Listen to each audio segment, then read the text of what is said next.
দেবে হাজারো মানুষ, অনেকে নিয়ত করে আছে কোরবানি দিয়ে গোশত সব ফ্রিজে রেখে দেব, যতদিন মনে লাগে খাবো না। আসতে বলেন, জোরে বলেন, যাই বলেন, এটা হারাম না, জায়েজ আছে। আপনি যদি নিজের মাংস নিজে আপনি খেতে পারেন, সবটুকু পরিবারস্থ লোকদেরকে নিয়ে, আপনি কাউকে দেবেন না, কোনো অসুবিধা নেই। যেটা দেওয়া ওটা মোস্তাহাব। ওটা কি? গরিবকে এক ভাগ দেওয়া, নিজের আত্মীয় স্বজনকে এক ভাগ দিয়ে নিজে একেবারে যতটুকু আছে ওইগুলো, যেহেতু আল্লাহর জন্য আপনি কোরবানি দিচ্ছেন। বলিন্না সলাতি ও নুসুকি, নবী আপনি বলেন আমার নামাজ আমার কোরবানি। এগুলো কার জন্যে? আমি আল্লাহকে দান করে দিয়েছি, সব আল্লাহকে হাদিয়া দিয়েছি।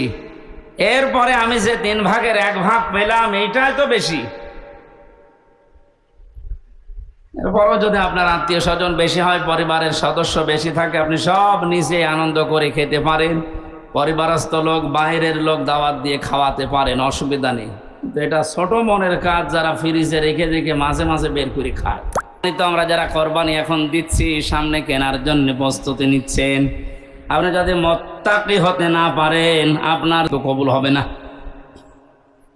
কোরআনে কারিমে আল্লাহ যেখানে কোরবানি শব্দের ব্যাখ্যা দিয়েছেন যে কোরবানি করো, ওর আগের শব্দে আমার আল্লাহ দিয়েছেন নামাজের কথা।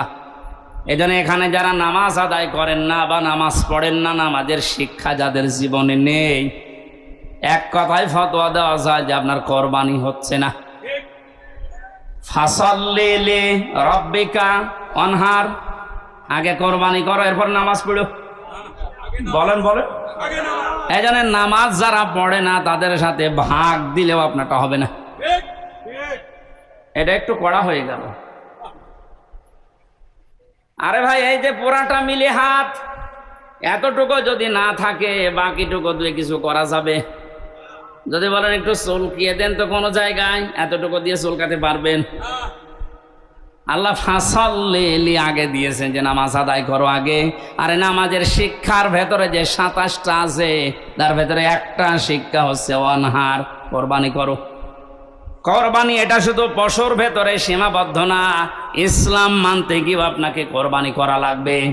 আপনার সম্পদ, আপনার জীবন, আপনার সময়, আপনার লেখনী, আপনার বক্তব্য সব যেন আল্লাহর জন্য, ইসলামের জন্য আপনি কোরবানির জন্য প্রস্তুতি নিতে পারেন। এই শিক্ষা 1 বছর পর পরে আমাদের দিতে আসে। পশু কোরবানি করার আগেই নিজের ভেতরের পশুত্বকে যদি আমরা কোরবানি করতে না পারি, কিয়ামত পর্যন্ত হায়াত পেয়েও আপনার কোরবানি আপনি ওই কাবিলের মতো কবুল করাতে পারবেন না।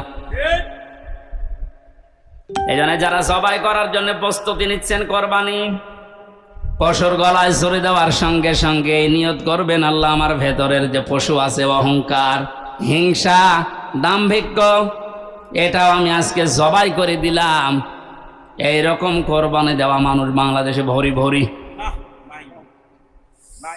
আল্লাহ, যারা আমরা কোরবানি দিচ্ছি, এভাবে কোরবানি দেওয়ার তৌফিক আমাদেরকে তুমি দান করো, যেন কাবিলের মতো হয় না, হাবিলের মতো কবুল হয়ে যায়। বলেন আমিন।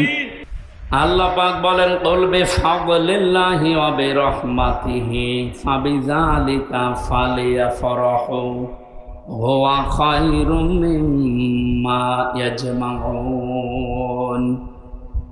হে নবী, আপনি বলুন, পৃথিবীর মানুষকে আল্লাহ যা দিয়েছেন, সবচাইতে বড় দয়ার প্রমাণ দিয়েছেন আল্লাহ কোরআন নাজিল করে। সুতরাং এই কোরআন যারা পেয়েছে, দুনিয়ায় তারা যেন আনন্দ করে, খুশি হয়, উল্লাস করে। প্রশ্ন আসতে পারে, কোরআন তো আমরা পেয়েছি, আমাদের হাতে হাতে আছে।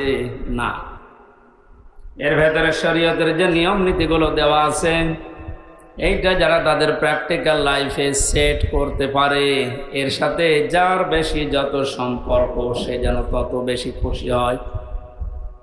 কারণ দুনিয়ায় যত কিছু আল্লাহ মানুষকে দিয়েছেন আর দেবেন, সব কিছু একদিন শেষ হয়ে যাবে, এইটাই ফাইনাল।